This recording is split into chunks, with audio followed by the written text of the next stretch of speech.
Pria ini meninggal dengan rahang yang terlepas setelah mengkonsumsi 1.400 botol air radioaktif. Inilah kisah Eben Byers.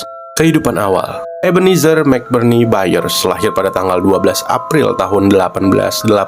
Dia adalah anak seorang industrialis yang sangat kaya bernama Alexander Byers yang memiliki dan mendirikan perusahaan besi Girard. Harta kekayaan keluarganya bisa membelikannya kenyamanan, pendidikan yang mahal, dan pelajaran golf yang membuatnya berkompetisi di kejuaraan amatir Amerika Serikat pada tahun 1906. Setelah memenangkan salah satu turnamen golf amatir terbesar di dunia, Eben diharapkan menjadi pegolf profesional. Dia berencana melanjutkan karir golfnya, tapi tidak lama setelah kompetisi, ayahnya mewariskan bisnis pengerjaan logamnya yang sangat sukses kepada Eben. Akhirnya, dia memutuskan untuk mengakhiri karirnya di bidang golf dan menjadi ketua di perusahaan tersebut. Dalam semalam, Eben memperoleh lebih banyak uang daripada yang dia butuhkan. Dia mulai membeli properti besar dan mewah di seluruh Amerika, serta kandang pacuan kuda di banyak negara. Dengan kata sederhana, Eben adalah contoh sosok yang membuat semua orang iri dengan kesempurnaan hidupnya. Radiator. Pada tahun 1927, Eben Byers sedang dalam perjalanan pulang setelah menghadiri pertandingan sepak bola tahunan Yale-Harvard yang diadakan di Harvard University. Perjalanan kereta kira-kira memakan waktu 12 jam, jadi Eben membeli tiket yang sangat mahal agar dia bisa tidur di ranjang susun. Ketika kereta tiba-tiba berhenti, Eben yang sedang tidur di ranjang atas terguling dan jatuh ke lantai dan mendarat tepat di bahu dan lengannya. Tetapi meskipun sakit, dia bisa merangkak kembali ke tempat tidur dan melanjutkan tidur selama sisa perjalanan. Sesampainya di rumah, Eben pergi menemui terapis fisiknya, yaitu Dr. Charles C. Moyer, karena merasa sakit lengannya belum juga hilang. Dr. Charles memutuskan untuk menulis resep tonik kesehatan jenis baru yang baru-baru ini laku keras di pasaran, dan biasanya hanya disediakan untuk orang-orang kaya seperti Eben. Tonik kesehatan yang diresepkan oleh dokter tersebut adalah Radiator, yaitu air yang dicampur dengan unsur kimia yang disebut radium. Sejarah radium.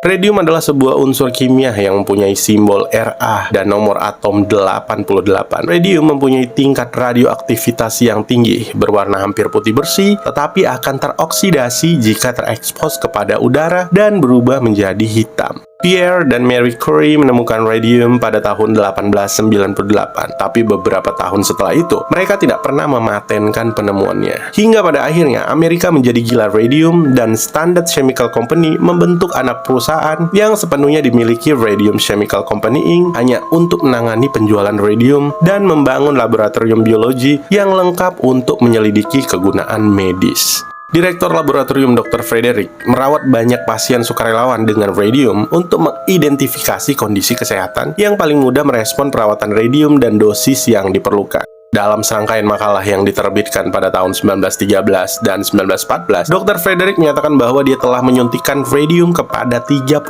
orang dan menjelaskan hasilnya untuk 16 subjek penderita artritis. Salah satu pendukung radium yang paling awal adalah seorang dokter bernama C. Everett Phil yang menjabat sebagai manajer kantor Radium Chemical Company di New York. Dia dengan antusias menerbitkan manfaat terapi radium dalam jurnal medis dan pamfletnya sendiri, serta memiliki praktik yang menguntungkan hingga akhir 1920-an. Dalam satu publikasi dari tahun 1926, Dr. Field menyatakan bahwa dia telah memberikan 6.000 perawatan radium intravena selama 12 tahun sebelumnya. Tepat setelah Marie Curie mengunjungi Amerika pada tahun 1921, bisnis berkembang pesat karena produk radium menjadi sangat populer.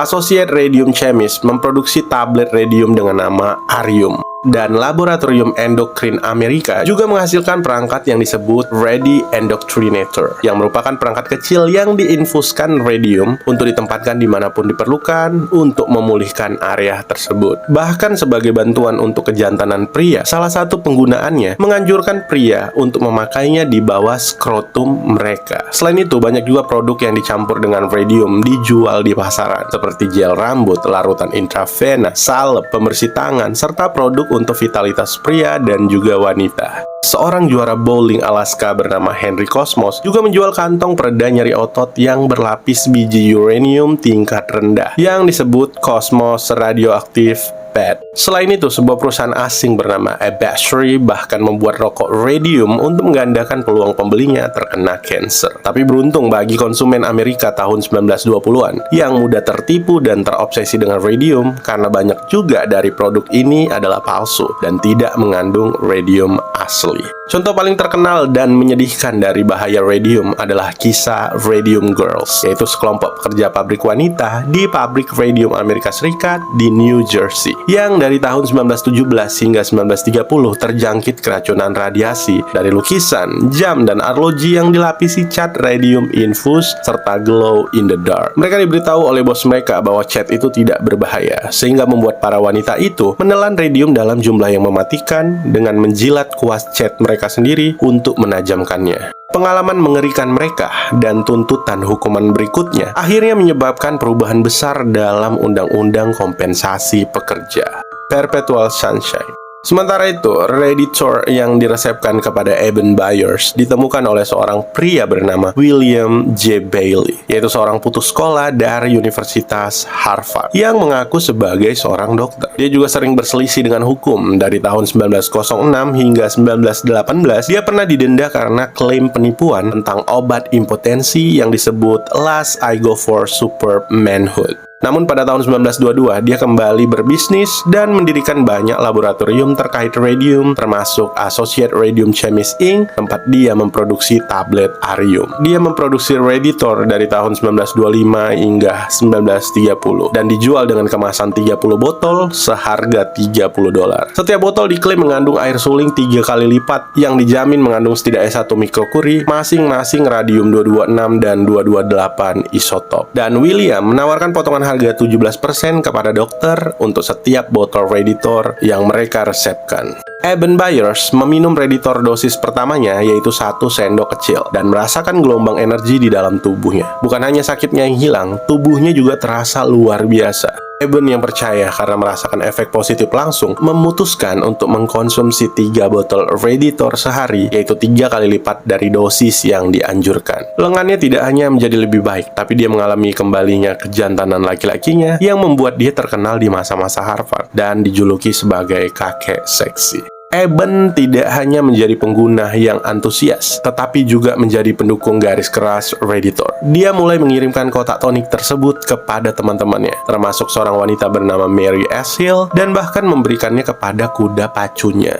Kematian. Pada bulan September tahun 1930, keadaan mulai tidak beres. Pertama, temannya Mary Hill meninggal mendadak karena sebab misterius. Dan tidak lama setelah itu, Eben yang sudah mengkonsumsi sekitar 1.400 botol Raditor mulai mengalami sakit kepala parah dan nyeri hebat di rahangnya. Seorang spesialis sinar X Manhattan, yaitu Joseph Manning Steiner, yang telah memeriksa beberapa Radium Girls, langsung mengenali kondisi Eben yang keracunan radium. Pada tanggal 15 September tahun 1930, Robert Hinerwin, seorang pengacara untuk Komisi Perdagangan Federal, datang ke rumah Eben untuk melakukan wawancara tentang khasiat obat paten dan minuman energi bernama Raditor. Tapi ketika Eben membuka pintu, Win ketakutan melihat separuh wajah Eben telah hilang, dengan hanya 2 gigi tupai yang menonjol dari pecahan tulang di bawah hidungnya. Karena ketenaran Eben, penyakitnya yang aneh ini menyebabkan reformasi dramatis dalam industri obat paten radioaktif. Komisi Perdagangan Federal juga mengajukan pemberhentian perdagangan radium oleh Bailey Radium Laboratories pada tanggal 19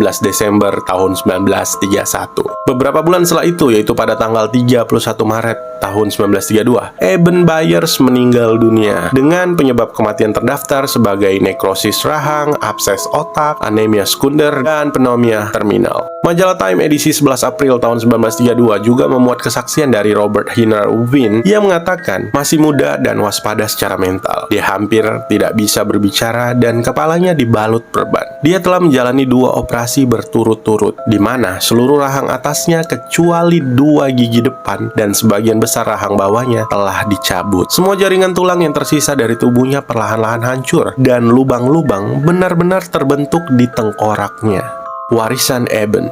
Kematian Eben Byers tidaklah sia-sia. Itu menarik perhatian pada bahaya radiasi sebagai bentuk perawatan medis. Dan perlahan-lahan, radium dan radiator dihilangkan dari praktek sehari-hari. Eben dimakamkan di Pittsburgh di dalam peti mati berlapis timah yang dirancang untuk menyerap radiasi apapun yang datang dari tubuhnya setelah kematian. Pada tahun 1965, para ilmuwan menggali tubuhnya dan menemukan bahwa dia masih memancarkan radiasi dalam jumlah besar. Tidak hanya tubuhnya yang masih bersifat radioaktif, para ilmuwan menentukan bahwa radiasinya sama seperti saat dia dimakamkan 30 tahun sebelumnya. Para ilmuwan juga mempelajari bahwa radium yang ditemukan di radiator memiliki waktu paruh 1600 tahun, yang berarti dibutuhkan sekitar 1600 tahun untuk 50% radium kehilangan sifat radioaktifnya. Dan berdasarkan temuan ini, butuh waktu berabad-abad agar tubuh Eben Byers tidak lagi memiliki radioaktif.